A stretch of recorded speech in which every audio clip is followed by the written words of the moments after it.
Bien-aimés de Dieu,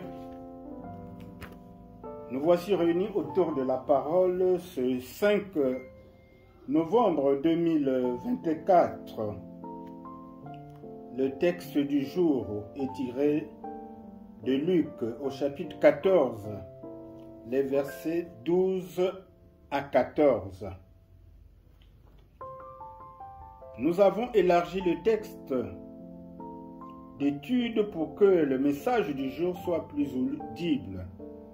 Et donc, notre étude va se focaliser sur Luc 14, les 14 premiers versets. Alors que Jésus se trouve encore dans la maison du pharisien, ce que nous pouvons lire aux 6 premiers versets, arrivent d'autres invités. Parce que Jésus était invité chez le pharisien. Dès qu'il rentre, ces invités choisissent les premières places qui sont souvent les meilleures. En voyant leur orgueil et leur désir d'être bien vu des hommes, Jésus leur raconte une parabole avant d'inviter son hôte, le pharisien, à avoir un regard de charité quand on organise un banquet. Alors, la tradition enseigne que dans un repas relatif à un événement important, les meilleures places sont réservées aux invités de marque, tandis que d'autres sont attribuées aux gens de moindre importance. L'invité est donc tenu de se conformer à cette règle, faute de quoi il se verra recadré par le majordome de la cérémonie, et ce sera pour lui une honte. Alors, quelle lecture spirituelle pouvons-nous faire de cette parabole que nous intitulons la parabole de l'invité prétentieux? Quelle est notre lecture spirituelle? Eh bien, Dieu a convié le pécheur que je suis, ou les pécheurs que nous sommes, au banquet servi par son amour, lui qui nous a envoyé son Fils, Jésus-Christ. Alors, le temps de la grâce dans lequel nous vivons, en attendant le jugement final, est celui dans lequel les places se prennent. Car au ciel, il n'y aura de place occupée que pour celles prises ici-bas. Les occupants, ceux qui acceptent la grâce que Jésus offre à tous, doivent porter comme caractère l'humilité, dont il a donné l'exemple lui-même en prenant la dernière place pour venir nous sauver. L'homme, dans son état naturel, recherche la première place. Être quelqu'un ou arriver à une place plus élevée que ses semblables est une pensée introduite dans le cœur de l'homme par Satan. Lorsque, pour l'engager à prendre du fruit défendu en Éden, le diable lui dit « Vous serez comme Dieu, connaissant le bien et le mal ». Ce que nous pouvons lire en Genèse 3, verset 5. Dès lors, l'homme a toujours cherché à devenir ce qu'il n'était pas. Alors, l'observation que Jésus s'est faite chaque fois qu'il était invité à un banquet lui amène à donner une leçon de charité et de générosité aux pharisiens. Jésus lui dit: ne convie pas tes amis, ni tes frères, ni tes parents, ni tes voisins riches, mais plutôt ceux qui sont dans la précarité. De manière générale, lorsque l'homme naturel organise un événement, la tendance c'est d'inviter ceux qui sont capables de lui apporter une offrande. Mais pour Jésus, si tu veux recevoir les bénédictions de Dieu, tu dois inviter des personnes qui ne peuvent pas te le rendre.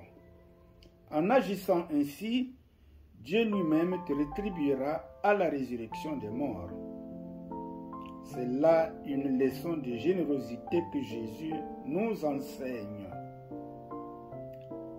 Il est donc évident qu'il vaut mieux recevoir une récompense de Dieu que des hommes. Les récompenses des hommes sont appelées à disparaître un jour, alors que celles de Dieu dureront éternellement. Chacune de nos actions est répertoriée dans le ciel et nous en serons récompensés. Confrère Matthieu 16, 27. De plus, quand nous faisons un acte de charité à notre semblable, qui est dans le besoin bien sûr ou qui est handicapé, c'est à Christ que nous le faisons. Et Jésus le dit clairement en Matthieu 25, 40. Alors, une fois que nous avons fait le tour d'horizon de notre texte, essayons d'en tirer les enseignements. Alors, le fait d'inviter nos amis fortunés n'est pas mauvais en soi. Les riches aussi ont besoin de salut et d'amour. Mais nous devons les convier parce que nous les aimons et non pour ce que nous pouvons obtenir d'eux. Aussi en invitant les pauvres, ce n'est pas uniquement dans l'espoir d'obtenir une récompense dans le ciel, mais parce que nous les aimons. Souvenons-nous comment Christ nous a invités. Il nous a appelés, il nous a pardonnés et nous a aimés. Et nous devons faire de même avec nos semblables sans tenir compte de leur position sociale. En imitant ainsi l'exemple de Jésus, c'est-à-dire en s'abaissant toujours, on suit le chemin qui l'a conduit à la gloire et nous avec lui. C'est à raison de cette humilité que Dieu a élevé Jésus au-dessus de toutes choses, nous dit Philippiens 2, 9. Plus le croyant suit les pas de Jésus dans son humilité et son abaissement, plus il sera près de lui dans la gloire. En somme, Jésus nous enseigne, partant de la parabole de l'invité prétentieux que nous venons d'analyser, une leçon de générosité et d'humilité. Voilà ce qui doit caractériser tout disciple de Jésus-Christ. Merci beaucoup, mes bien-aimés. Un conseil, sinon une invitation. Pour la journée de demain, 5 novembre, notre méditation portera sur Luc 14, les versets 15 à 25.